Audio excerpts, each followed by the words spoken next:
looking at. There's actually a lot of interesting going on with this. Oh, yeah. We've been covering now for quite a while about the wild housing market. I did a radar back when we were at Rising about this Wall Street Journal article pointing out that now if you sell your home, very likely that permanent capital is going to be the buyer. They're coming in with all cash. They're outbidding first-time attempted home buyers. They profile this couple that's like trying to buy a house. It's in like Allentown, Pennsylvania or something. Not a major metro area, but this had come to small towns. And they had this stat in here about how 1/5 of the buyers of single-family homes are now permanent capital, private equity in particular. And there was a tweet about this article that's been out for a while and specifically focused on BlackRock that just went wildly viral on the internet. So that's the first layer of the story. And then we'll get to some of the like right-wing reaction to it that's also interesting. But it was fascinating to see how this story that's been out there bubbling under the surface for a while just completely exploded on the internet because people are experiencing this in their own lives and in their own neighborhoods. I mean, yeah, listen, if you're trying to sell a house, people are coming in with cash offers, et cetera. So that's great deal for you. But for a long time, we were being sold this narrative that the reason housing prices were going up is because the professional managerial class were making different choices and they were buying up homes, et cetera, et cetera. No, come to find out, this is a bubble that permanent capital is inflating and then also profiting off of in a bid to basically become America's landlord, and that is a terrifying state of affairs. No, it is. And this is what I want to just lay it out for people. What is happening here is not free market capitalism, because what's happening here is you have these private equity giants and more, which have made billions of dollars during the pandemic. Now, they're not getting into the housing market to enrich the community. They're not going to sell that house eventually. This is about creating a permanent middle-class rentier class. The worst thing that they've ever lost out on. Remember, poor are already extracted to the tune of hundreds of billions of dollars in terms of late fees and all these other things that landlords have been able to go after them for a long time. But the middle class, the American dream, has always been, okay, if you save up a moderate amount of cash over about a 5 to 10 year period, you can put a down payment on a reasonable house. You can buy that house. You can achieve your dream. You can have property, which is the single largest purveyor of intergenerational wealth, which gives your kids a shot at having a better life than you. AKA why we all live in this country.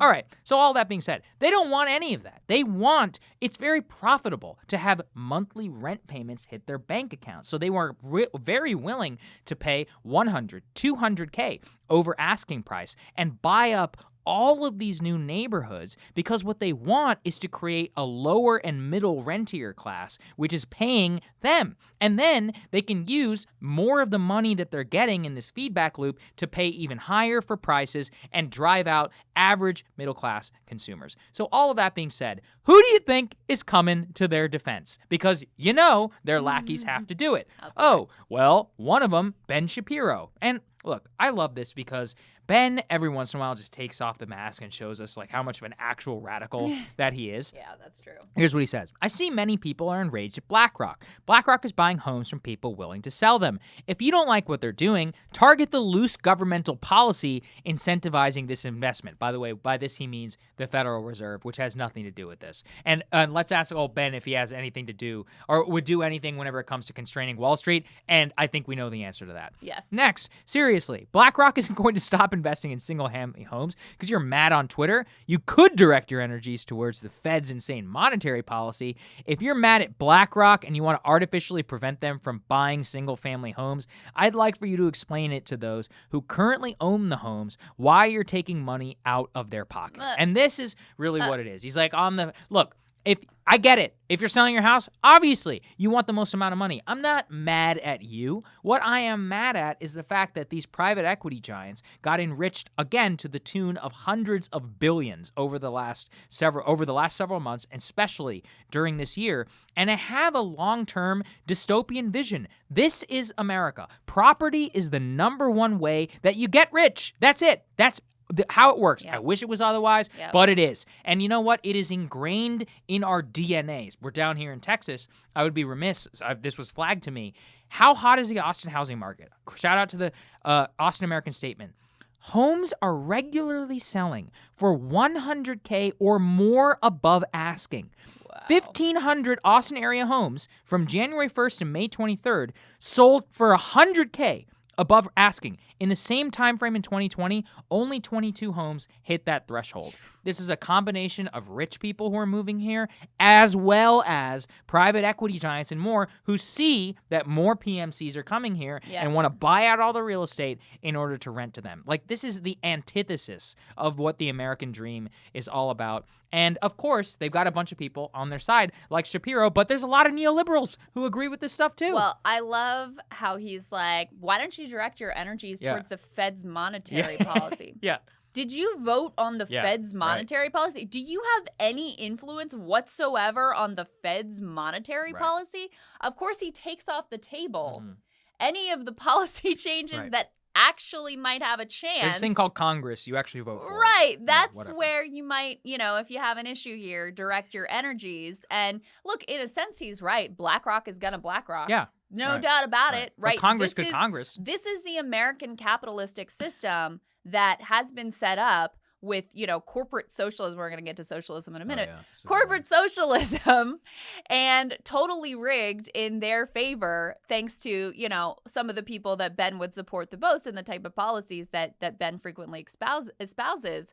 This is the logical end result, and it's absolutely grotesque. You said it's setting up a truly sort of dystopian future. And, when I looked into, okay, so what is it like if you have one of these giant corporations, giant private equity funds? What is it like for them to be your landlord? And you will not be surprised to learn it's a hellscape. They do everything they possibly can to save every single penny. So that means if something goes catastrophically wrong in your home, they're not going to fix it, or it's going to be on you to fix it. Of course, the legalistic contracts that you have to sign puts all of the burden and the risk on your side. So you're fronting the cost. Oftentimes, this is what they found. You're fronting the cost for any sort of significant repairs that have to take place. Meanwhile, they're banking the wealth that comes from the appreciation of the property as you're putting in those investments. I mean, that's what that looks like. And you're absolutely right. The one way that at this point, as precarious as the economy is for people, the one way that Americans can still build stable middle-class wealth is through the housing market. And that is what they're going after. That is what they are trying to drive a stake into the heart of. It is the last bastion of any sort of stability. And so I just saw an article recently that was like, millennials don't want to buy a house. They just like the carefree rent. No, they can't buy a house. They can't buy a house. You have to be like a millionaire or private equity executive in order to buy just a basic house in a hot metro area. And by hot metro area, I don't mean like 5 cities. I mean most of the country. So this is a truly dystopian state of affairs and something that people, clearly it's striking a nerve. No, it is. And I'm so glad. Every time I see organic uprisings like this, it just gives me life. Because it also, like Ben, there are people on the left who agree with this stuff. Dylan Matthews, he's a Vox writer. The quote, "This seems like a great deal for homeowners and a way to wean Americans off their obsession with investing in crumbling piles of wood and appliances."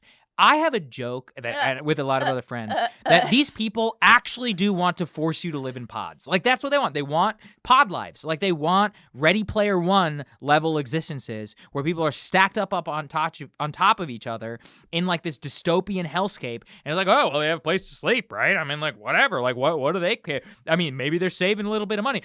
Imagine referring to your homes as crumbling piles of wood and appliances. That's gonna sell in the heartland. First of all, obviously the most politically stupid thing you could say, but from a human, it's dehumanizing. Yeah. This is crazy. We're in the state of Texas right now. The whole property is intrinsic into the blood of the state in terms of what independence and all that was fought over, but also into the DNA of how people conceive of themselves. Now, once again, is that the perfect system? Probably not. Yeah. But it is what it is. And at this point, if you're advocating for on the side of BlackRock, imagine thinking, this seems like a great deal for homeowners and then for all these people who are just going to be, imagine paying your check once a month to BlackRock. As you say, oh, your sink is broken? Screw you. You know why? Because it's not like my house. If you're a starter landlord or whatever, Your sink is broken. You're like, hey, man, this is my house. You know, you got to make sure I fix this, all of that. You know, I got to rent this to somebody else. BlackRock, they don't care.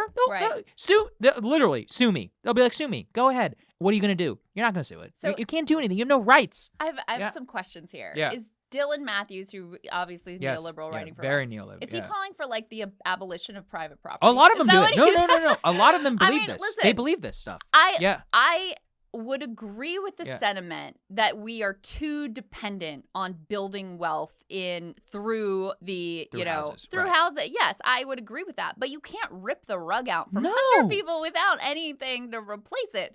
Then you're just making everybody worse off. If you've got another oh, hey, we're going to build wealth in this other way, okay, and make it okay for you or help you to have a dignified life at this other, okay, then maybe we can talk about that. But you can't just pull the rug out from under. I've got one more though that we have to get to because I definitely this is actually a good one. I definitely want your response to this. Yeah. Marjorie Taylor Greene, MTG herself. Her response to this was to say socialism. Period. All the people excited over the fantasies of socialism that they consume from social media experts and members of Congress don't understand that there will be very few that own and control everything, and the rest of the population will be poor and under control. So when she sees this rampant, unfettered capitalism that has in fact wrought all kinds of misery and consolidations of wealth and power, and we talk about monopoly and antitrust here on the show all the time. When she sees that, she thinks AOC bad and socialism bad. Look, this is the culture war rotting your brain. But at least Marjorie thinks this is a problem, so I guess we'll take it. I guess that's... You know what I mean? She's not. I don't know. There's probably some senator out, maybe like Chuck Grassley or somebody out there, who'd be like, "Well, look, there's a good deal of homeowners. You know, like, what are you gonna do? You're gonna stop BlackRock from buying houses?" I'm like, maybe. Like, is that crazy? Am I insane? Should we not have a stable housing market? Oh, it's never, an unstable housing market has never worked out badly for the United States. Can't it just be that families and regular people get first crack? And this happens constantly. And if it's just there and nobody wants, okay, well maybe, but why can't we at least have it so that just normal people get first crack? This is, again, it takes the human element out of it. When BlackRock is your landlord or owns all the houses in your neighborhood, do you really have a neighborhood? Like, that's what part of it is about forming human connections with your neighbors and having a community where people who own the property in the community are invested in it. BlackRock doesn't care about you. They care about their office in Manhattan and in Beijing and Shanghai and in London and in Brussels, and then where all of their executives live in the, Greenwich, Connecticut. And if they it could will care less. Save them 1 penny to kick you out of the house, or easily. 1 penny, if they calculate. Let's say, that a certain percentage of these homes have asbestos in them. They know they will calculate. Is it worth the money to get rid of the asbestos and make sure these houses are safe? Or is it worth the money to just pay the lawsuits that will come from a certain percent? Yeah, it's like the scene from Fight Club. They're like, we literally take the average lawsuit times the average payout. This is real stuff. It's real. 100%. It's real. I mean, I remember in West Virginia covering some of the excess of the coal mining company. Same thing. They would scrimp on costs in terms of safety, and they would just calculate out okay, well, if 1 or 2 miners dies or 1 or 2 workers dies, how much are we going to have to pay onto their family? Let's do the trade-off. That's the type of calculations that we're talking about going on here. They do not care about your family. They don't care about your community. They don't care about your neighborhood. In some instances, they are buying up entire neighborhoods. And so it was kind of heartening to see how much attention this is starting to get, because again, I think people, no matter where you live in the country, and this is another thing that's not a partisan thing, no matter where you live, what type of neighborhood you're in, red state, blue state, etc., you're seeing some impact from this right now. And look, maybe right now you're on the happy side of it. Maybe you are the one selling. Yeah. Good luck good then for you. on the other side when after you sell the house, you're trying to buy the next one. No, exactly. Yeah, don't forget about the rest of us out here who are not homeowners, folks, because some of us got kicked out of our house and then had a rude away, and we're like, what the hell is going on here? This is crazy. So everybody knows, you do have a roof over your head. Yeah, I do have a roof over my head. I have a house. Shout out, especially to the lady who offered to sell me her house in Alexandria. So nice. Very nice of you. So Very nice of you. But I'm good. All right, we got another one for you, though.